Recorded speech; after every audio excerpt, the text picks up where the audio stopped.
तिथे नांदतो ज्ञानरास पात्र तया ठविता महापुण्य नमस्कार माझा श्री सद्गुरु ज्ञानेश्वर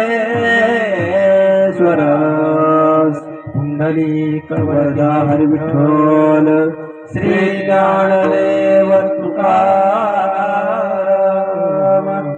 पंढरीनाथ भगवान की जय। माऊली ज्ञानेश्वर महाराज की जय।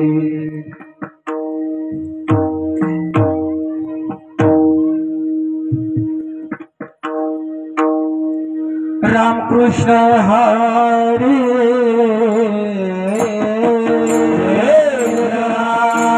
रामकृष्ण हरे जय रामकृष्ण हरे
जय रामकृष्ण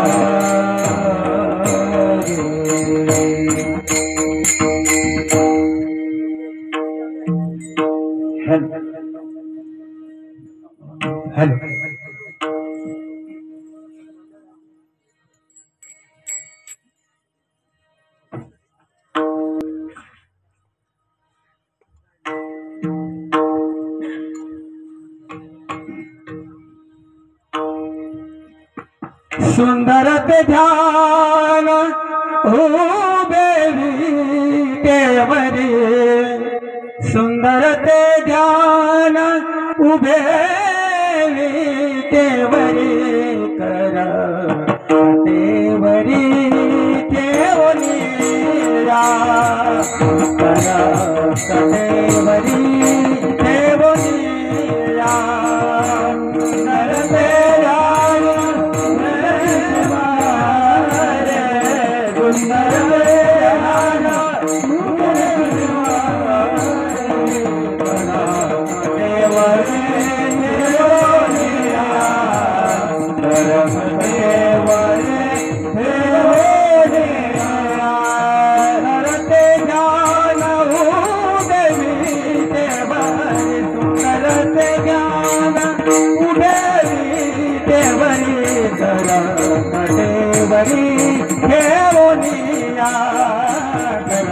कटेवरी ठेवनिया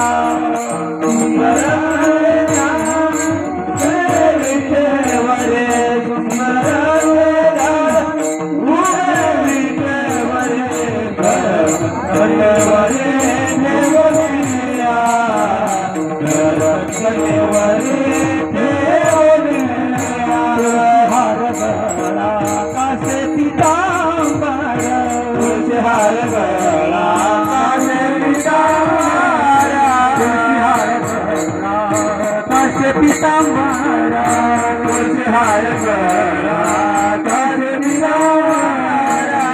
आवरे निरंतरा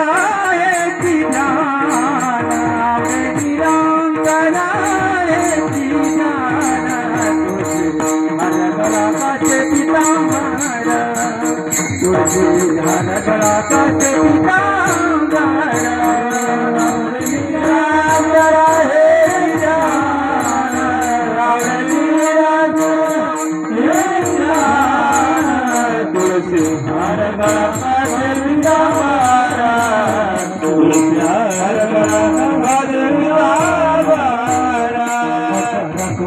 गणपती श्रवणे गणपती श्रवणे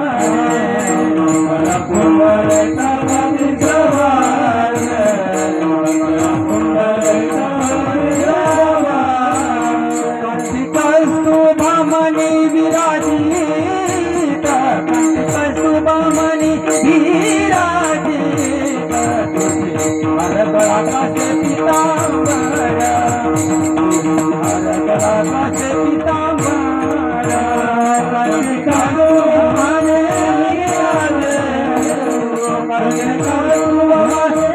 विराजित हरगळाकाशे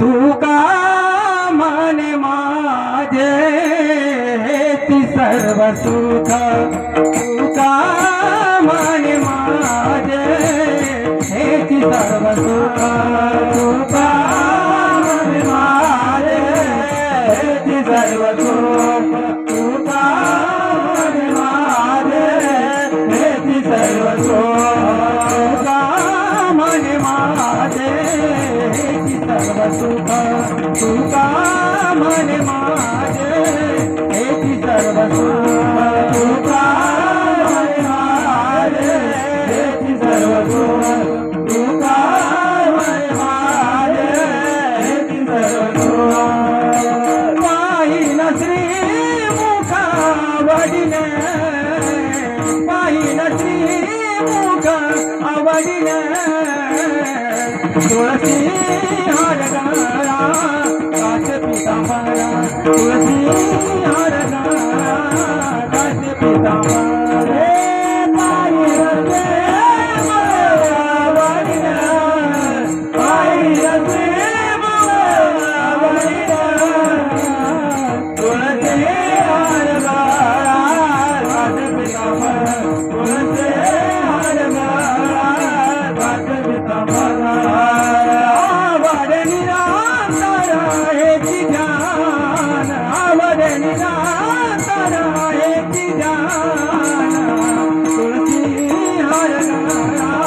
काश पीतांबरा तुलसी हार काश पीतांबरा हरे विराट हरे विराट तुलसी हार काश पीतांबरा तुलसी हार काश पीतांबरा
Kumar कुमार कुमार कुमार कुमार कुमार कुमार कुमार कुमार कुमार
राम कृष्ण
रूप पाहता लोचनी रूप पाहता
Hama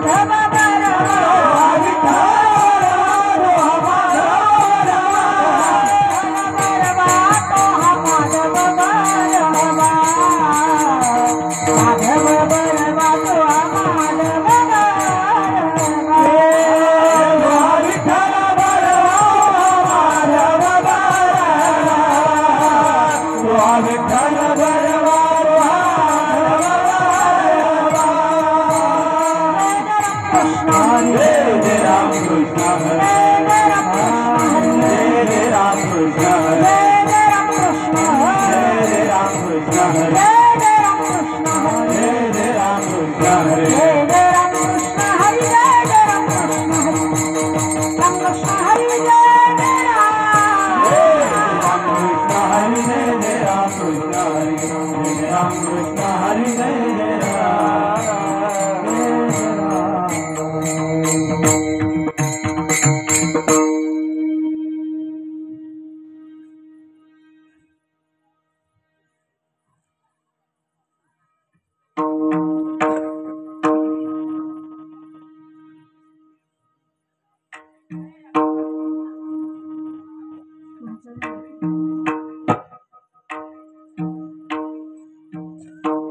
कृपाळू उदार माझा ज्ञानेश्वर कृपाळू उदार माझा ज्ञानेश्वर दया नमस्कार वारंवार नमस्कार वारंवार कृपाळू उदार माझा ज्ञानेश्वर कृपाळू उदार माझा ज्ञानेश्वर दया नमस्कार वारंवार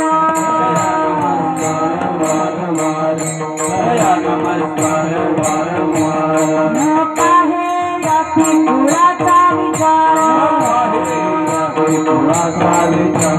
न पाहे याती कुळाचा विचार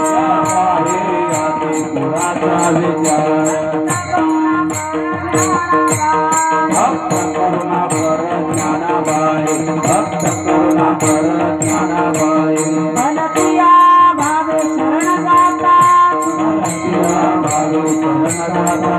भलतिया भावे शरण जाता भलतिया भावे शरण जाता तुटे बने आधी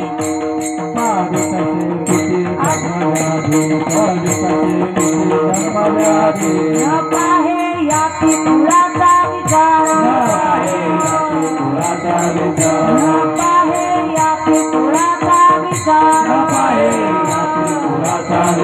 भक्त करुणा कर ज्ञानाबाई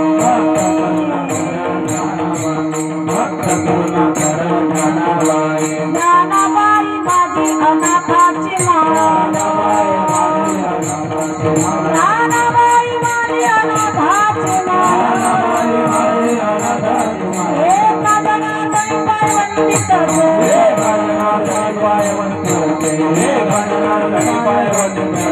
न पाहे याती कुळाचा विचार न पाहे याती कुळाचा विचार भक्त करुणा कर ज्ञानाबाई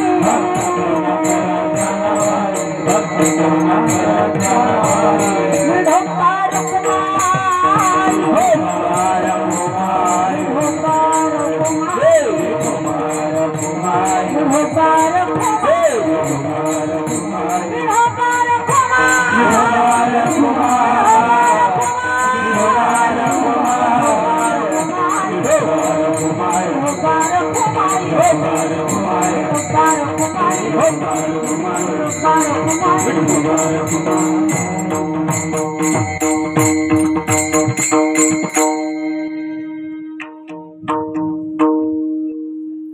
थोड़ा वेगो दे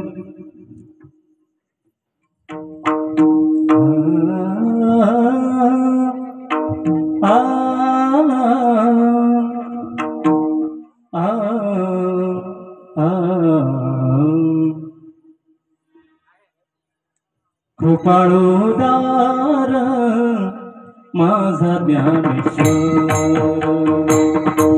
कृपाळोदार माझा ज्ञानेश्वर कृपाळोदार माझा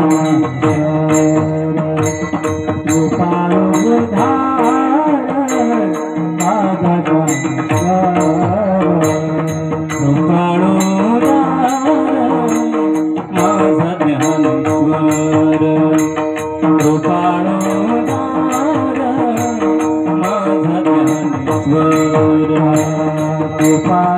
विठ्ठल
कृपाळू उदार माझा ज्ञानेश्वर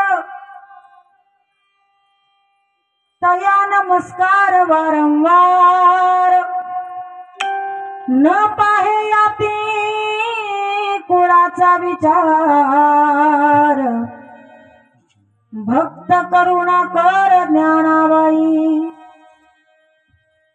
भलतिया भावे शरण जाता भेटी पाडी तसे तुटी जन्म व्याधी न पाहे याती कुळाचा विचार भक्त करुणा कर ज्ञानाबाई ज्ञानाबाई माझी अनाथाची माय एका जनार्दनी पाय वंदी तसे न पाहे याती कुळाचा विचार भक्त करुणा कर ज्ञानाबाई विठ्ठल विठ्ठल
कृपाळू उदार माझा ज्ञानेश्वर तया नमस्कार वारंवार न पाहे याती कुळाचा विचार भक्त करुणा कर ज्ञानाबाई पांडुरंग करू प्रथम नम पांडुरंग करू प्रथम नम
समचरण सरोजम सांद्र नीलांबुदाभं जगन निहित पानि मंडनं मंडनानं तरुण तुलसी माला कंदरं कंजनेत्रं सदैव बलहासं विठ्ठलं चिन्तयामि महागभीर नीलपूर पापधूत भूतलं वनः समस्त पातकारी दारितापदाचलम् जगल्लये महाभये मृकुण्ड शूनु हरमदे त्वदीय पाद पंकजं नमामि देवि नर्मदे गतं तदैव मे भयं त्वदम्बुवीक्षितं यदा मृकुण्डशूनुशौनकासुरारिसेवितं सदा पुनर्भवाप्ति जन्मजं भवाप्ति दुःखवर्मदे त्वदीयपादपङ्कजं नमामि देवि नर्मदे। नमो ज्ञानेश्वरा निवृत्ती उदारा सोपन देवा मुक्ताबाई नमो त्रिभुवन पावनी आद्यैत्रय जननी देवाची संपाद्य ज्ञानं च विधाय भक्ति विलोकितो येन समाधिराज वैराग्यवन्तं सुविचारयुक्तं नमामि जोगं शिरसा गुरुन्तं जयांची किलिया स्मरण होय सकळ विद्यांचे अधिकरण तेची बंधू श्री चरण श्री गुरूंचे ते नमस्कारून आता मस्तक हे पायावरी या वारकरी संतांच्या कृपाळू उदार माझा ज्ञानेश्वर तया नमस्कार वारंवार न पाहे याती कुळाचा विचार भक्त करुणाकर ज्ञानाबाई प्रस्तुत प्रसंगी प्राप्तस्थळी चिंतना करता घेतलेला अभंग हा पैठण निवासी भगवंताचे भक्त भक्ती शास्त्रामध्ये जे 5 तत्व सांगितलेले भक्ती ज्ञान वैराग्य शांती आणि निष्ठा या 5 तत्वांपैकी 5 गुणांपैकी शांती या गुणाने ज्यांच्या गळ्यामध्ये वरमाला घातलेली आहे असे शांतीब्रह्म असणारे श्रीनाथ महाराज यांचा माऊली ज्ञानोबारायांचं वर्णन करणारा माऊली ज्ञानोबारायांना दंडवत घालणारा त्यांची स्तुती करणारा माऊलींचा महिमा सांगणारा 4 चरणाचा गोड असा अभंग चिंतना करता घेतला विठ्ठल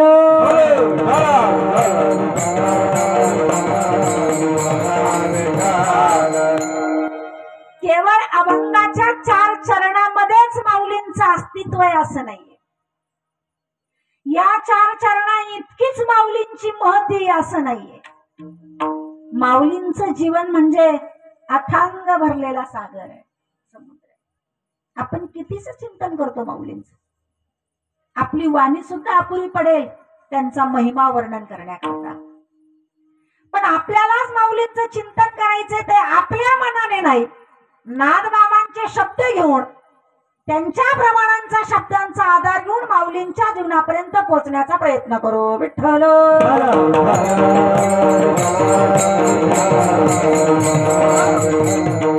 म्हणाल कशासाठी का माऊलींचं चिंतन करायचं आज?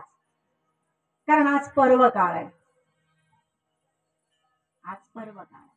खर तर आज ज्ञानाचा सूर्य लोपल्या गेलाय. झाकणार नाही कधी सूर्य, पण लोपल्या गेला. अर्थात आज माऊली ज्ञानोबरांचा समाधी सोहळा आहे.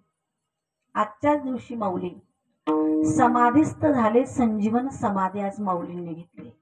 क्षेत्रामध्ये आळंदीमध्ये आज केवढा मोठा तरी लाखो करोडोनी जनसमुदाय वारकरी आहेत. सगळ्यांना जाणं शक्य नाही, पण आपण तिथे गेलो तर आनंदाचीच गोष्ट आहे. कारण आज आळंदीमध्ये फक्त वारकरीच आहेत असं नाही, साधू संतचे असं नाही, ऋषी मुनी महर्षी देवर्षी सगळेच आहेत. एवढंच नाही, स्वतः आज आळंदीत पांडुरंग आहे. एवढंच नाही, आज 33 कोटी देवता सगळे आळंदी क्षेत्री आहे माऊलींच्या समाधीनिमित्त. असा भव्य दिव्य सोहळा तिथे आहे. आपण तिथे उपस्थित नाही असायलाच पाहिजे, चांगली गोष्ट आहे. पण फक्त तिथे आहे म्हणून माऊली आहे आणि इथं माऊली नाही असं नाहीये. माऊली शरीराने नसेल तरी माऊली ज्ञानाने प्रत्येकाच्या अंतःकरणापर्यंत, प्रत्येकाच्या घरात ग्रंथाच्या माध्यमातून माऊली आहेच. आजही तर हा सोहळा समजूया. समोर बसलेले श्रोतुवर्ग सर्वसामान्य माणसं नाहीये, सगळे 33 कोटी देवताच इथं उपस्थित आहे. सगळी ही संत मांदियाळी वारकरी साधू संत आहे. स्वतः भगवान जिथे जिथे कथा चालू असते तिथे उपस्थित असतो. इथे आनंदी क्षेत्र समजायला काय अडचण आहे. विठ्ठल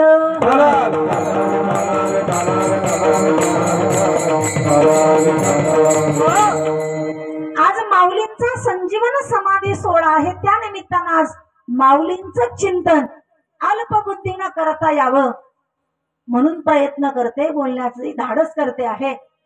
आणि ते आज योग्य आहे. आज बोललंच पाहिजे. ज्या निमित्तानं सेवा आहे ती चिंतन आलंच पाहिजे. आज मी जागर हा विषय डोक्यात नाही ठेवला, मागणी हा विषय डोक्यात नाही ठेवला. आज माऊलींची संजीवन समाधी आहे म्हणून माऊली विषयी थोडं बोलण्याचा प्रयत्न करायचा आहे. म्हणून हा अभंग आज आपण सेवेकरता घेतला. विठ्ठल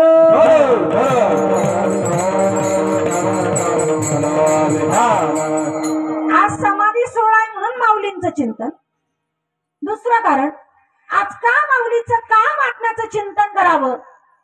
माऊली ज्ञानोबराय ज्ञानेश्वरीत बोलतात, जे मुक्ता ते निर्धारिता, लाभे आपुलीच मुक्तता, जैसे दीपे दिसे पाहता आपुलीच. एखादी वस्तू आपली हरवलेली, अंधार आहे, सापडत नाही, ती वस्तू बघण्याकरता काय करावं लागेल? दिवा, टॉर्च, बॅटरी, प्रकाश पसरावा लागेल, इकडे तिकडे न्यावं लागेल. जर ती वस्तू अंधारात असेल, जवळ असेल, तर आपल्याला प्रकाश नेल्यानंतर, उजेड गेल्यावर, दिवा नेल्यावर जशी आपली हरवलेली वस्तू दिव्याच्या उजेडात सापडते, तसं तसं माऊली ज्ञानोबरांचं महात्म्याचं चिंतन केल्यानं, मुक्त महात्म्याचं चिंतन केल्यानं, महाराज आपण पूर्वीचे मुक्तच आहे, पण आपली मुक्ती आपल्यापासून हरवलेली, जशी अंधारात वस्तू हरवली तशी आपली मुक्ती शरीराच्या संगाने, अज्ञानाने मुक्तीपासून आपण दूर गेलेलो आहे. मुक्ताचं चिंतन केलं तर मुक्ती आपल्यापासून दूर नाही.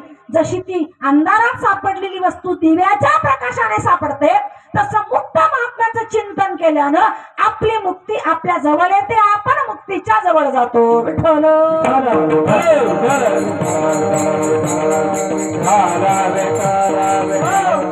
तैसे हरपले आपण ते पहावे, ते पाहता संता ते दिवसावे, म्हणून वानावे ऐकावे तेची सदा.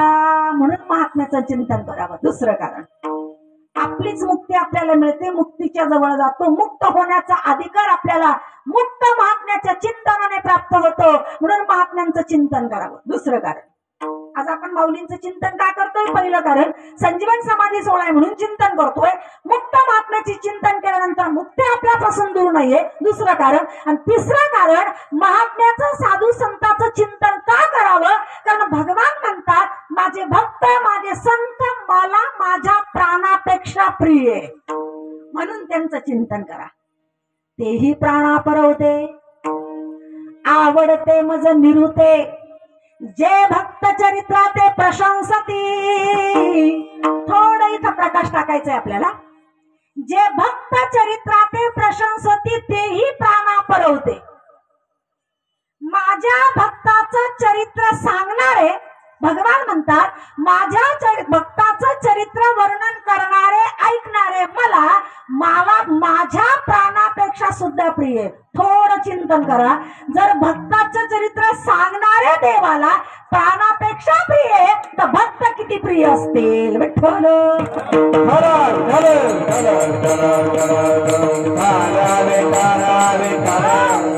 संत हे देवाला प्रिय आहे. म्हणून आज देव प्रसन्न व्हावा, देवाला चांगलं वाटावं, देवाला बरं वाटावं म्हणून संताचं भक्ताचं मुक्त महात्म्याचं वर्णन करायचंय. आज माऊलींचं वर्णन आहे आणि माऊलींचं वर्णन अभंगातून कोण करतंय? नाथबाबा करतात. वर्णे विषय वर्णन करणाऱ्यावर अवलंबून असतो. ज्यांचं वर्णन करायचंय ते तर अधिकार संपन्न आहेच, पण जे वर्णन करतायत त्यांचा काय अधिकार? त्यांचा अधिकार माऊलींसारखाच आहे महाराज. मगाशी चिंतनात पारधी महाराजांना आम्ही रमलो तेव्हा माऊलींचा अधिकार सांगताना ते म्हटलं इतका अधिकार की ब्राह्मणाच्या घरी पितर जेवण्याकरता ब्राह्मण जेवणाकरता येत नव्हते, तर माऊली ज्ञानोबारायांनी जे आले नाही त्यांचे पूर्वज जेवायला बोलवले. नाथबाबांचा अधिकार असा नसेल का? नाथबाबांचाही अधिकार तेवढाच आहे. त्यांच्या चरित्रात वर्णन आलेलं आहे. नाथबाबांचे चिरंजीव हरिपंडित हे काशी क्षेत्राहून अभ्यास करून आलेले होते. ते कर्मकांड ब्राह्मण या विषयाकडे त्यांचा अभ्यास होता. आणि नाथबाबांचा अभ्यास म्हणजे भक्ती पंथ होता. आणि ती भक्ती हरिपंडितांना आवडत नव्हती. त्यांचा कर्मकांडावर जास्त विश्वास. पुराण ग्रंथ वेद शास्त्र पुराण तर ही भक्ती करताना लोक जमा होता आणि यांनी ती कथा सांगावी लोकांनी ऐकायला हरिपंडिताला मान्य नव्हतं. हरिपंडित वडिलांचा कधी कधी राग करायचे नाथबाबांचा. लक्षात आलं नाथबाबांच्या याच्या लक्षात आणून दिलं पाहिजे. कुणीतरी एक माऊली होती, विधवा होती, तिला काय संकल्प असेल तिचा, तिला ब्राह्मण जीव घालायचो. ती आली नाथबाबांकडे, माझा संकल्प आहे काही ब्राह्मण मला जीव घालायची, पण माझी तेवढी शक्ती नाही. 5, 50 का 100 ब्राह्मण मी जीव घालू शकत नाही, माझी परिस्थिती तशी नाही. मग नाथबाबा म्हणले किती ब्राह्मण जीव घालण्याची परिस्थिती तुझी? ती म्हणे मी जास्तीत जास्त 1 ब्राह्मण जीव घाले, एवढीच परिस्थिती माझी. ठीक आहे तू तयारी कर, पण मग माझी अशी इच्छा आहे का ते 1 ब्राह्मण जेवायचे म्हणजे मग याला त्याला सांगण्यापेक्षा मग तुम्ही जेवा ना बाबा जेवाय. मी जेवायला येईल पण मग मला सगळं भोजन सोहळ्यातलं पाहिजे, तर मी जेवेल. पण काय काळजी करू नका, त्याची पण व्यवस्था मीच करतो. तुम्ही फक्त शिदा सामुग्री आणून द्या, सगळा स्वयंपाक हरिपंडित बनवेल. आणि मुलाला सांगितलं स्वयंपाक बनवायला, बनवला त्यानं स्वयंपाक. काही काळजी करू नका, एकच ब्राह्मण जीव घालण्याची तुमची राहणार आहे, पण तुमची इच्छा आहे मला 1000 ब्राह्मण जीव घालायचे, तेवढे ब्राह्मण जेवायले. इतर जेवायला येते. नागबाबा बसले जेवणा करता. एक पत्रावळी वाढलेली. हरिपंडित होते वाढायला, स्वतःचाच मुलगा. अजून एक पत्रावळी वाढ, अजून एक पत्रावळी. त्यांनी ते जेवण वाढलं. नागबाबांनी जेवण केलं. जेवण झाल्यानंतर ते खरकटा ती पत्रावळी उचलायची होती. हरिपंडितच उचलायला होती. एक पत्रावळी उचलली, परत दुसरी काढली, दुसरी उचलली, परत तिसरी काढली. अशा 1000 पत्रावळ्या उचलल्या हरिपंडितने. जेवले किती? एकटेच नागबाबा. एकटेच नागबाबा जेवले. पण 1000 ब्राह्मण जेवू घातल्याचं पुण्य, ही ताकद ज्या नाथांमध्ये आहे तेच नाथबाबा एवढे अधिकार संपन्न मुक्त महात्म्याचं म्हणजेच माऊलींचं वर्णन करण्याच्या अधिकाराचे आहेत. विठ्ठल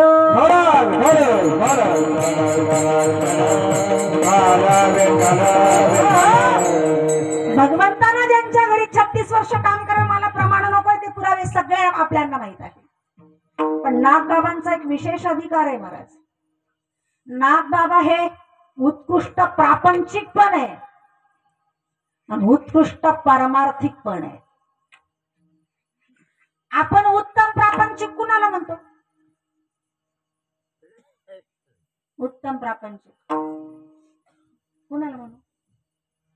मोठा बंगला आहे, महागडी गाडी दारात, छोट्या 2 व्हीलर गाड्या पण आहे, गावात मान मान्यता आहे, भोगायला एखादं पद आहे, सारं गाव ऐकत, घरातले माणसं यांच्याशिवाय पान नाही हालत, असे रस्त्याने चालले तर बाया लगेच पटकन डोक्यावर पदर घेतात. एवढा मानपान, उत्कृष्ट प्रपंच होत्या माणसाचं, लय वजन आहे.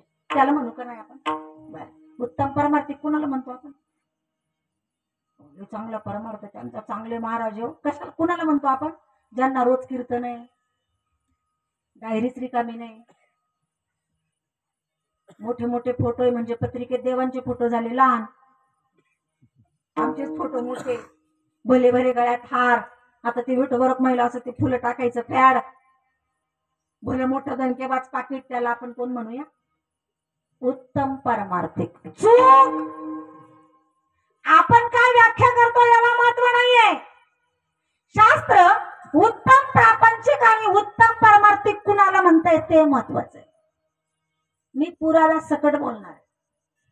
शास्त्र उत्तम परमार्थिक त्याला म्हणतंय ज्याला परमार्थ करता करता त्याग निर्माण झाला, वैराग्य निर्माण झालं, त्याला शास्त्र उत्तम परमार्थिक म्हणतंय. पुरावा देऊन बोलते. भगवद्गीता बोलते, श्रेयो हि ज्ञानमभ्यासात् ज्ञानात् ध्यानं विशिष्यते, ध्यानात कर्म फल त्यागात शांतिरनंतरम. त्यागात काय? शांती आहे. त्याग शांती हे साधनेच्या अवस्थेतलं शांती, हे उच्च कुटीतलं फळ आहे. शांतीच्या पुढे फळ नाहीये. त्यागामध्ये शांती आहे, वैराग्यामध्ये शांती आहे. ज्याला परमार्थ करता करता ज्याचं जीवन वैराग्य या भूमीकडे निघून गेलेले, शास्त्र त्याला उत्तम परमार्थिक म्हणतंय. विठ्ठल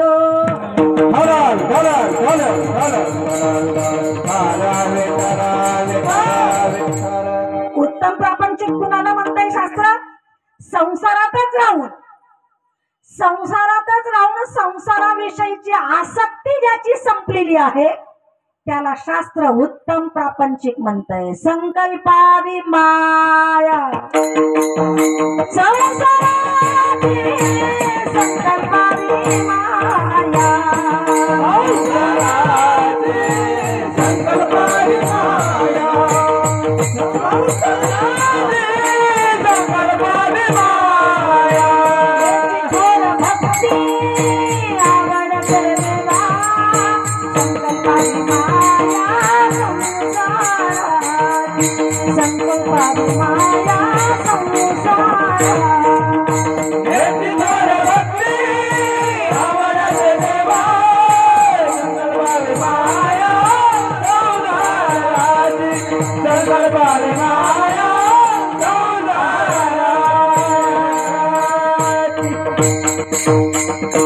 संकल्पावी माया संसाराची, संसारावरची माया, संसारावरचं प्रेम हातात पाणी घेऊन संकल्पासह सोडून दिले.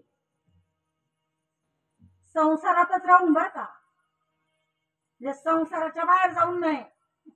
त्याच बायका पोरांमध्ये राहायचं, पण त्यांच्यातच राहून त्यांच्यावर असणारी जी माया आहे, प्रेम आहे, ती काढून घेणे. म्हणजे कसं कसं तर त्या नारळासारखं. नारळाचे 3 प्रकार. दुकानदाराकडे बाहेर ते नारळाचं पोतं राहतं. नारळ खपत खपत खपत आले का खाली शेवटी तळाला एक 5-7 राहिले तर तो लगेच दुसरं पोतं आणतो. मग दुसरं पोतं आणलं की ते गिराईक येतं आणि ते नवीन पोत्यातलेच नारळ घेत चालतं. त्याच्या लक्षात येतं जुन्या पोत्यातले ते खालचे खालीच राहिले. मग तो काय करतो, ते पण विकले जावे म्हणून नवीन पोत्यात ते मागच्या पोत्यातले खालचे 4-5 राहिलेले नवीन पोत्यात वर ठेवतो. गिराईकाला काय माहिती, ते येतात आणि घेतात. घेतल्यावर ते एकदा आधीच खूप खाली राहिलेले, कधी वर आलेच नाही, त्यांना खालीच राहायची सवय राहिलेली. आणि मग असं ते घेतलं ते नारळ आणि मंदिरात गेलं, ते सोललं, त्यांनी ते देवाला वाहिलं आणि दुर्दैवानं मग ते काय होतं, नारळ कसं निघतं. मग त्याला काय म्हणतो आपण, नारळ काय झालं, पावलं. आपण काय म्हणतो, पावलं. मग आता ते पावलेलं घरी आणता ना तुम्ही, पावलेलं नाही ना, देवा राहू दे, आम्ही लय उदारे, अख्खं नारळ राहू दे. चांगलं निघालं कोणाला, म्हणजे ही उदारता आपली. नारळाचा एक प्रकार, काही काही नारळ नासके राहतात.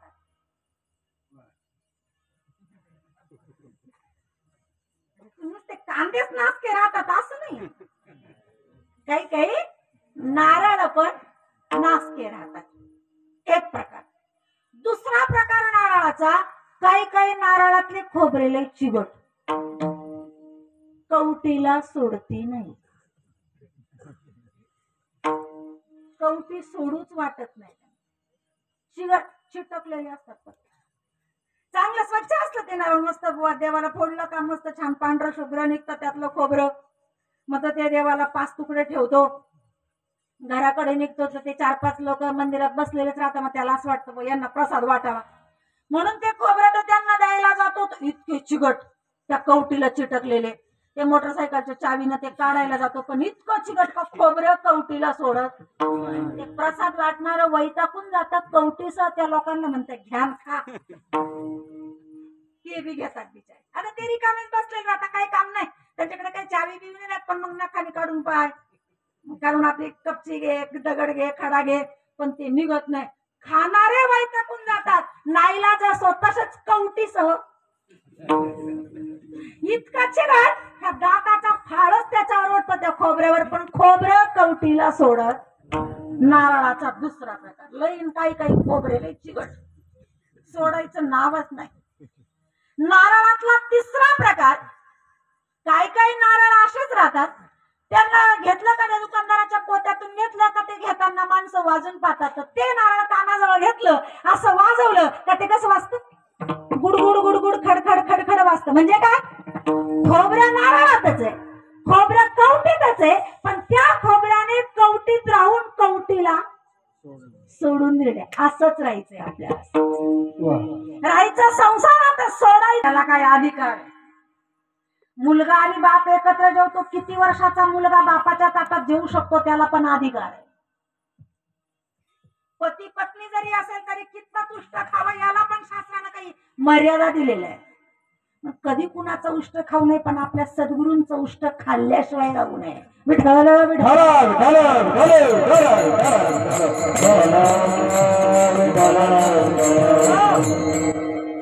आता आम्ही जेवत होतो तेव्हा जेवता जेवता लाईट गेली. जेवता जेवता कधी मध्ये लाईट जाते, तरी लोक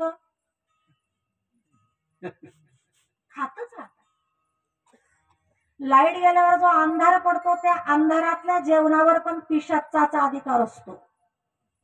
लाईट जाते तेवढ्या वेळात ते पिशाच येऊन त्या अन्नावर अधिकार गाजवतात. लाईट येते पुन्हा आपण जेवायला सुरुवात करतो. ते अन्न पिशाचाच बनलेलं असतं, बुद्धी पण तशीच होते.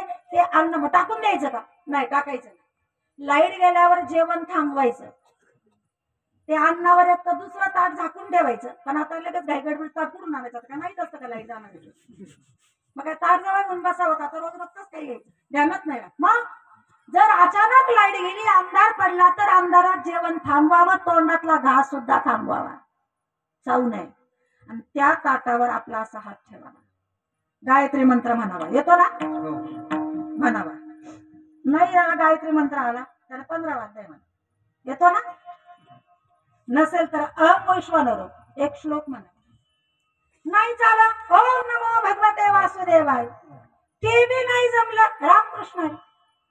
नाही जमलं तर आपल्याकडे नाम आहेच ना.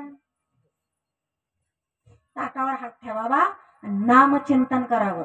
जसा नामस्मरणाचा जप चालू राहतो का, पिशाच्याला ताटाजवळ येण्याचा सुद्धा अधिकार नसतो. म्हणून नामचिंतन, नामामध्ये ताकद आहे. तिनं त्याला खेचर म्हणलं. पिशाच्या सारखा मुष्ट अन्नावर तुटून पडलेला. महाराज त्यानं विचार नाही केला, त्याला इतका आनंद आला. मुक्ताईच्या तोंडातला शब्द आहे पिशाचं, आदिशक्तीच्या तोंडातला शब्द आहे पिशाचं. त्यानं त्याचं आडनावच बदलून टाकलं. तो म्हणे ते चाटीपिटी लावायचंच नाही आता, डायरेक्ट विसोबा. महाराज त्या उष्ट्याचा परिणाम काय झाला माहिती?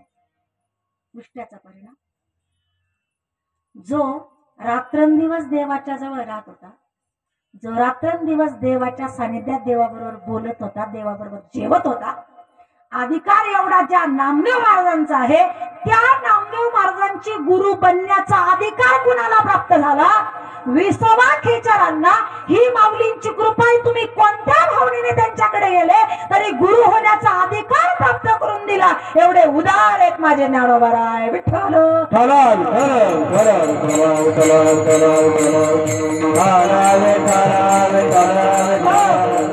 भलतिया भावे शरण जाता भीती, पाडी तसे तुटी जन्म व्याधी. जीवनातला जन्म मरणाची व्याधी, दुःख फेरा संतांच्या सानिध्यात, संतांच्या दर्शनाने दूर होतो, निघून जातो. म्हणून नाथबाबा म्हणतात, माझी माऊली सर्वसामान्य नाही, माझी माऊली या संपूर्ण जगाची, जगामध्ये असणारे जेवढे सगळे जीव आहे त्यांची आई आहे, माय आहे. त्यांच्या चरणावर कितीही वेळा नमस्कार करावा तरी कमीच आहे. अभंगाच्या ज्ञानबाई माझी अनाथाची माय, ज्ञानबाई माझी अनाथाची माय, ज्ञानबाई माझी अनाथाची माय, ज्ञानबाई माझी अनाथाची माय, ज्ञानबाई माझी अनाथाची माय, ज्ञानबाई माझी अनाथाची माय, ज्ञानबाई माझी अनाथाची माय, ज्ञानबाई माझी अनाथाची माय, ज्ञानबाई माझी अनाथाची माय, ज्ञानबाई माझी अनाथाची माय, ज्ञानबाई माझी अनाथाची माय, ज्ञानबाई माझी अनाथाची माय, ज्ञानबाई माझी अनाथाची माय, ज्ञानबाई माझी अनाथाची माय,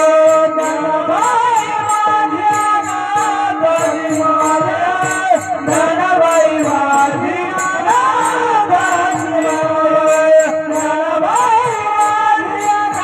अनाथाची माय, ज्ञानबाई माझी अनाथाची माय.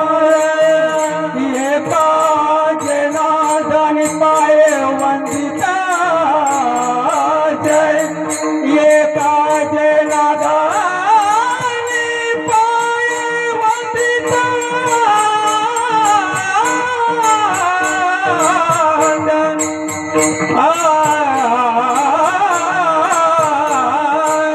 एका जनार्दनी पाये वंदिता जय, वंदिता जय, वंदिता जय.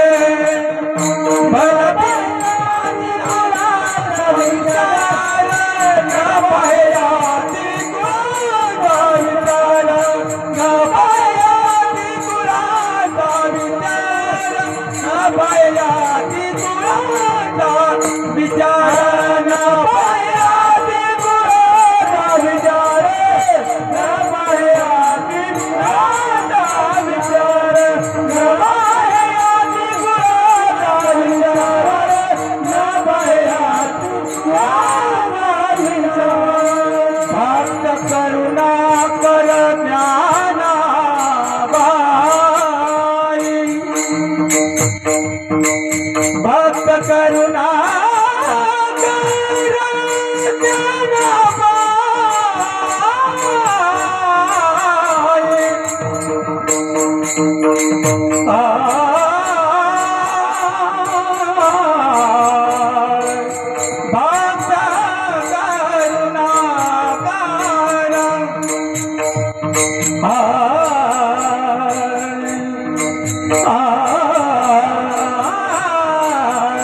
भक्त करुण कर ध्यान बाये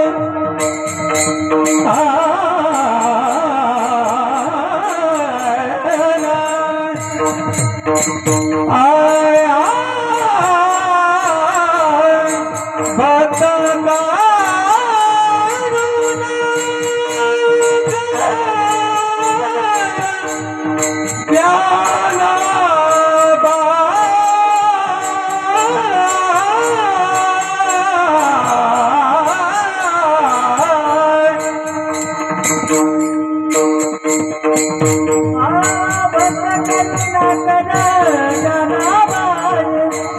भक्त करुणाकर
Ah